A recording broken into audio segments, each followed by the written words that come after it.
Привет!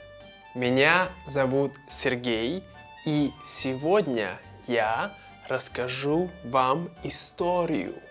Эта история называется Чиполлино.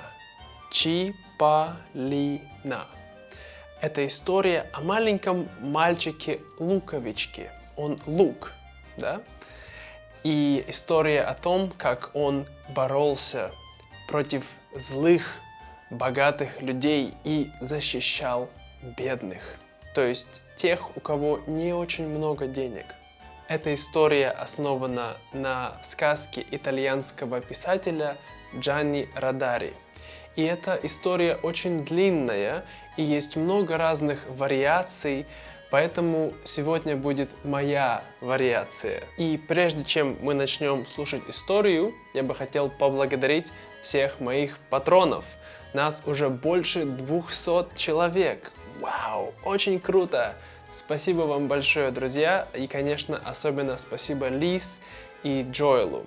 Если вы также хотите поддержать мой проект, если вам нравятся те видео, которые я делаю, то, пожалуйста, подумайте о том, чтобы стать моим патроном на Патреоне. Ссылка здесь. Буду вам очень благодарен. Ну что, вы готовы? Поехали!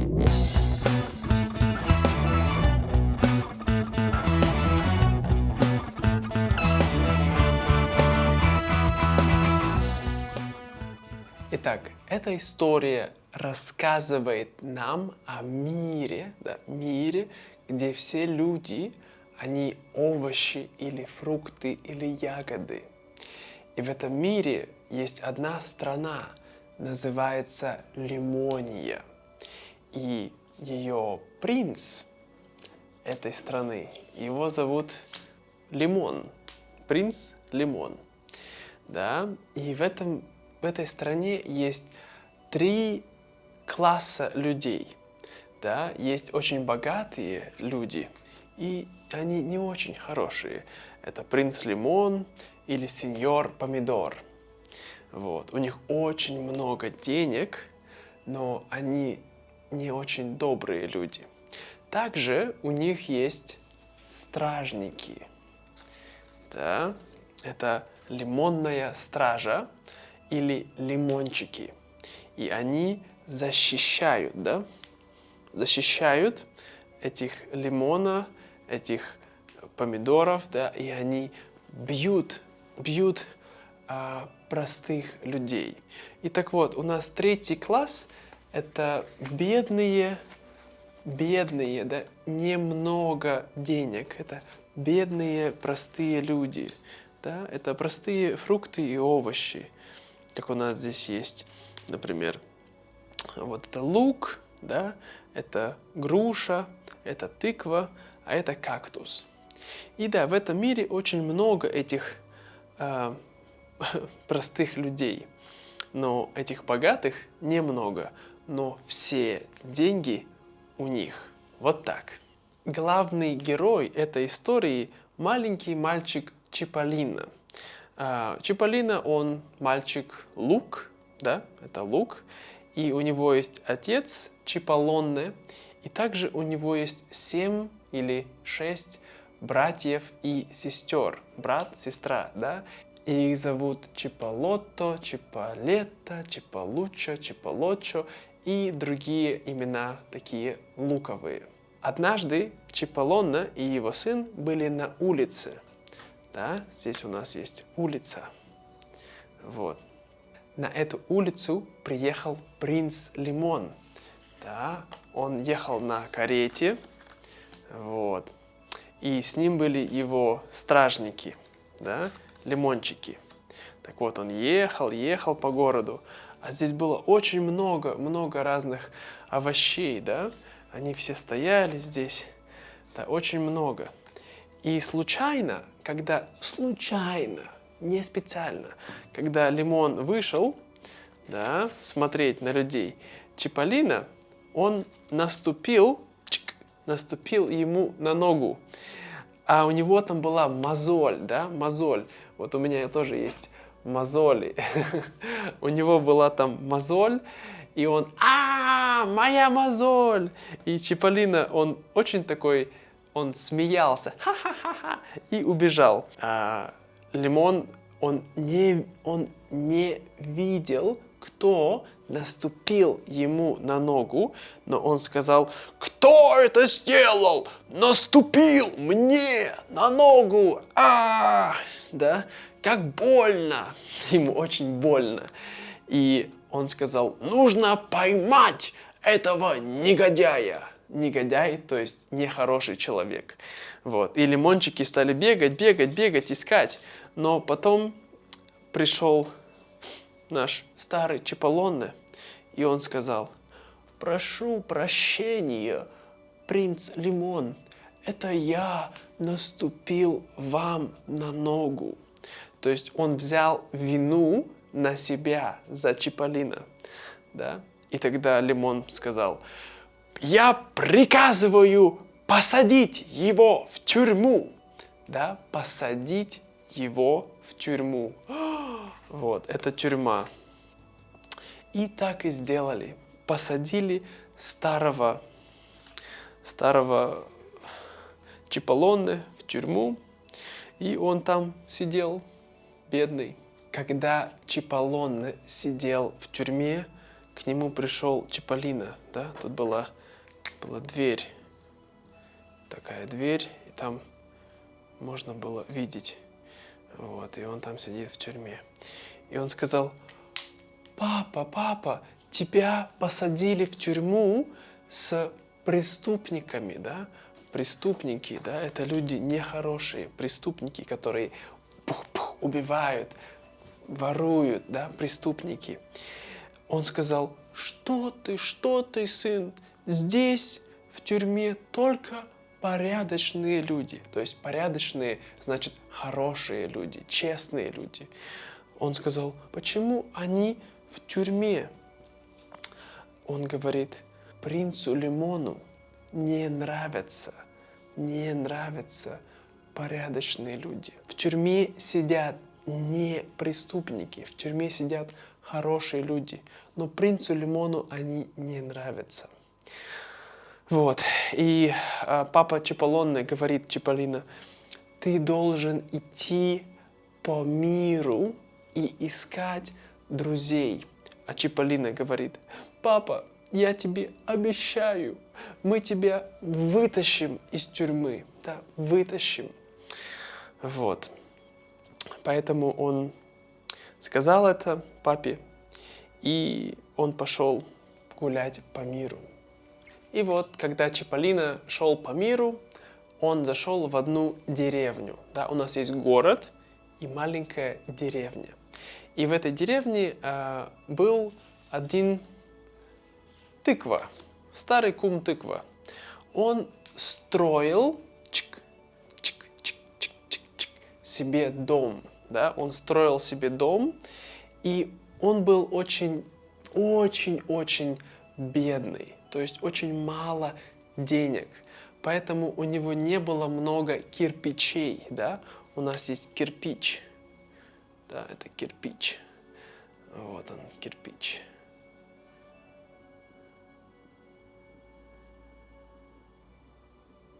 Да, у него не было много кирпичей, потому что каждый год он покупал один кирпич. И у него было только 108 кирпичей. Немного. Но он решил построить маленький дом. И так он и сделал. Он построил себе маленький дом, вот. И он не мог там стоять, мог только сидеть. Вот. И он сидел в этом маленьком доме. Но в этот момент рядом с этой деревней проезжал на карете кто? Лимон? Нет. Проезжал сеньор Помидор. Да, он проезжал. И он увидел этот дом. Он вышел и сказал: безобразие! Ты, подлец, негодяй! Да, он негодяй, нехороший человек. Ты построил дом на земле графинь вишен. Да, у нас есть графини вишни. Вот они. Это графини вишни. То есть у нас есть принц, а есть граф, графиня. Да, как вот. И ты построил нелегально, незаконно. Но тыква говорит: нет, мне граф Вишня разрешил. Да, разрешил, то есть сказал: окей, без проблем, можешь строить. Но он сказал: ха, граф Вишня уже умер 30 лет назад. Сейчас это земля графинь Вишен. И мы твой дом конфискуем.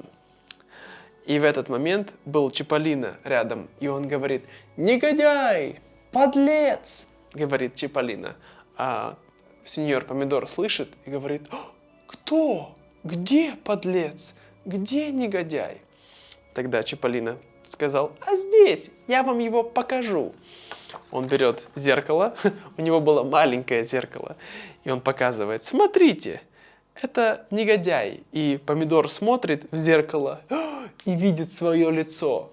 Он говорит: ах ты маленький мальчишка, да, нехороший мальчишка. И он хватает Чиполлино за его голову, так.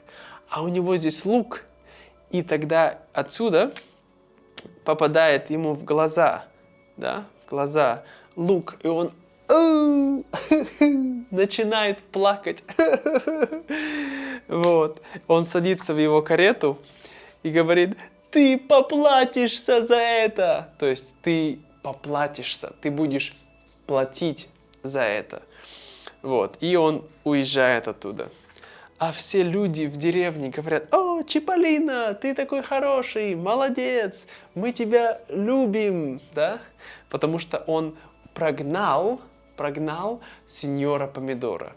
А они все боятся его. Тем временем в усадьбе, это усадьба, то есть большой красивый дом, в усадьбе графинь Вишен, да, это графини Вишни, там приехал сеньор Помидор. Он рассказал им, что в деревне есть преступники, нехорошие люди. И они: о боже мой, нам нужно уехать. Они хотели уехать. И они зовут их племянника, не сына, племянника, то есть сына их брата. Вот. И их племянник был никто другой, как граф Вишенка. И они говорят: Вишенка, иди домой. Да, но Вишенка их не слышал. Тогда они позвали... Кого они позвали? Они позвали садовника. Это садовник, тот, кто стрижет сад. И это садовник Кактус. Они говорят: Кактус, иди, найди Вишенку и приведи его домой. А Вишенка, он гулял в саду, там у них большой сад. И он: хорошо, я сделаю. Он нашел Вишенку и сказал: Вишенка, твои тетушки, да, это тетушки, тети, они хотят, чтобы ты пошел домой. Он сказал: эх, хорошо. Вот, и он пошел домой, а они на него кричат: эй, ты глупый, учись, да, они не хорошие тетушки, а это очень хороший граф Вишенка. Вот. И что сделал тогда сеньор Помидор? Он вернулся, да, он вернулся в деревню, но не один. Он приехал уже с лимонной стражей, да, это лимонная стража. И он сказал: так, вы вытащите его из дома, и в этом доме будет жить злая собака, да, злая собака, вот она. И они его вытащили, и в доме стала жить злая собака. А кум Тыква думает: что делать? Теперь у меня нет дома. И он сказал: ха-ха-ха, теперь это дом злой собаки. Но в этот момент в деревне была маленькая девочка. И эта девочка – это редиска. Да? Она редиска. Она это увидела, и Чиполлино был ее новый друг. Поэтому она побежала рассказать Чиполлино, чтобы он помог старому тыкве. Вот. А где был Чиполлино? А Чиполлино, он работал в городе. Но как он работал? Он еще маленький мальчик. Но Чиполлино, он умеет чистить обувь. Чиполлино, он умеет чистить, да? Чик-чик-чик-чик-чик. Обувь, да? Это обувь. Он умеет чистить обувь. И он чистил обувь, и когда к нему прибежала, получается, редиска, она ему рассказала все, и он побежал помогать тыкве, да? Они вместе побежали помогать тыкве. Вот. Когда они пришли, что сделал Чиполлино? Собака, она очень сильно хотела пить. Было очень жарко, да, не было воды. Тогда Чиполлино, он налил в бутылку, да, у нас есть бутылка, вот. Он налил туда порошок снотворное, да, это порошок для людей, которые не могут спать. Да, и снотворное он туда засыпал и дал собаке. Собака выпила и собака уснула. Вот. После этого что они решили сделать? Они решили взять дом и спрятать, да, спрятать дом в лесу. Так они и сделали. Они тыква и дом они унесли в лес, да, тут у нас лес, много деревьев, вот, и чтобы никто не нашел. Это деревья. Вот. И там они спрятали в лесу этот дом. Вот. И когда об этом услышал сеньор Помидор, он был очень злой. Что он сказал? Он сказал: найдите этот дом, найдите этих преступников и арестуйте их. Вот. Так они и сделали. Получается, Чиполлино снова пошел работать в город. Редиска, она была в деревне. Лимонная стража, они нашли этот дом. Они забрали, конфисковали дом. И они арестовали всех людей, которые помогали. Да? А кто помогал? Там был не только тыква. Там был тыква, там был профессор Груша, да? Там были и другие друзья. Вот, и их всех посадили в подвал. Подвал, то есть у нас есть дом, вот, у нас есть, получается, усадьба, и вот под усадьбой, да, там есть дверь. Это подвал. И они их посадили в подвал туда. Вот. И когда об этом узнала редиска, она побежала к Чиполлино, да, чтобы рассказать ему, что случилось. Вот. А он снова работал и чистил обувь. Тогда Чиполлино, он вспомнил, что у него есть друг. А кто этот друг? Это граф Вишенка. Чиполлино и редиска, они пришли к... Тут у нас большой сад, да? И здесь у нас есть такой забор. Это забор. Они пришли к забору, и они позвали Вишенку, да? Он сказал: «Эй, Вишенка, привет!» «Привет, Чиполлино!» «Вишенка, мне нужна твоя помощь, да? Помоги. Ты должен найти ключ, да? От подвала, чтобы вытащить оттуда друзей». И он сказал: «Хорошо, я помогу». Вот. Он пошел, а где был ключ? Ключ был в носке сеньора Помидора. А сеньор Помидор, он спал. Вот. И когда пришел Вишенка, он забрал ключ, да? Вот он ключ. Вот он ключ. Такой, да? Он забрал ключ, и он принес ключ с собой и отдал его Чиполлино. Тогда Чиполлино, редиска и кактус, да, они вместе пошли освобождать, то есть свобода, да, освобождать его друзей. Они зашли вместе сюда в подвал, вот, они открыли дверь, и все друзья вышли из подвала. И после этого они убежали, да, убежали. Но сеньор Помидор проснулся, стражник тоже. И они побежали, пытались их поймать, но они уже ушли. Тогда сеньор Помидор понял, что Чиполлино, он большой бандит, большой преступник. И нужны особенные меры, чтобы его поймать. Сеньор Помидор пришел к принцу Лимону в его замок. И он рассказал ему эту историю. И он говорит, что нам нужно его арестовать, Чиполлино. И это очень важно. Поэтому он сказал: хорошо, мы это сделаем. Бери лимончиков в помощь. Они помогут тебе. А также нам нужен профессионал. Нужен детектив или сыщик. Мистер Маркоу. Мистер Маркоу и его собака «Хватай, держи». Так зовут собаку. «Хватай, держи». Он профессиональный детектив. Так вот, они позвали Маркоу. Они взяли очень много стражников, лимончиков. И они начали пытаться искать, где находится Чиполлино. Они везде его ищут.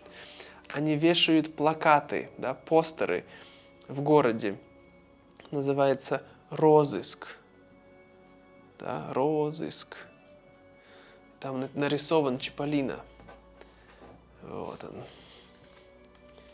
Да, и написано, что за его находку, кто найдет, тому заплатят 10 тысяч лир.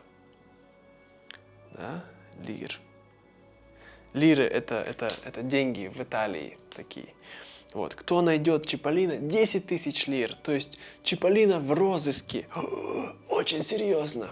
Вот. И они везде ищут, где этот Чиполлино, ищут. Вот. После этого они нашли его и пытаются его догнать и поймать. А он убегает. Они за ним бегают. Он убегает. Они его все окружили. И потом они его схватили. Да. Они схватили, они поймали Чиполлино, арестовали его и повели его в тюрьму. Да. Повели его в тюрьму. И вот бедный Чиполлино попал в тюрьму. Но в тюрьме он был не один, ведь в тюрьме был его папа. Поэтому они встретились с папой, они были очень счастливые. Папа, Чиполлино, Чиполлоне. Да, они все очень рады были. Но, конечно, редиска, она очень ей нравится Чиполлино, я думаю. Да, редиска. Поэтому она и друзья решили попробовать освободить Чиполлино из тюрьмы. И тогда они начали играть на музыкальных инструментах. Груша играл на скрипке, да, редиска играла на гармошке. Вот. И они все играли на разных музыкальных инструментах. А стражник, да, где тут у нас стражник? Стражник. А вот он. Стражник стоял у тюрьмы, и они его отвлекали. То есть они играли музыку, да, а он смотрел, как интересно, очень интересно. Вот. После этого туда зашел аккуратненько, да, он не увидел, зашел туда кактус, и он дал им напильник. Напильник – это такой инструмент, только не музыкальный инструмент.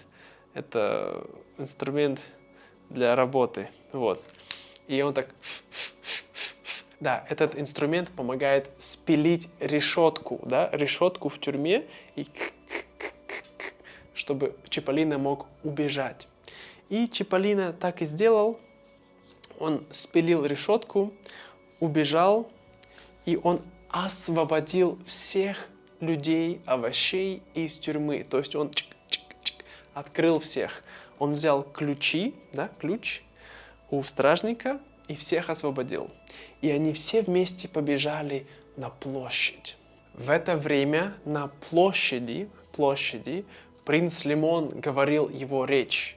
Он говорил: «В последний год у нашего государства стало меньше денег, когда мы ввели налог». Налог, да? Это когда у нас есть, допустим, в разных странах, есть в России есть налог 13%.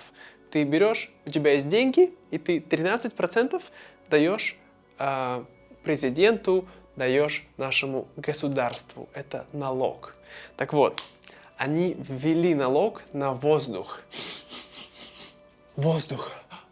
Да? И он говорит: когда мы ввели налог на воздух, вы стали меньше дышать.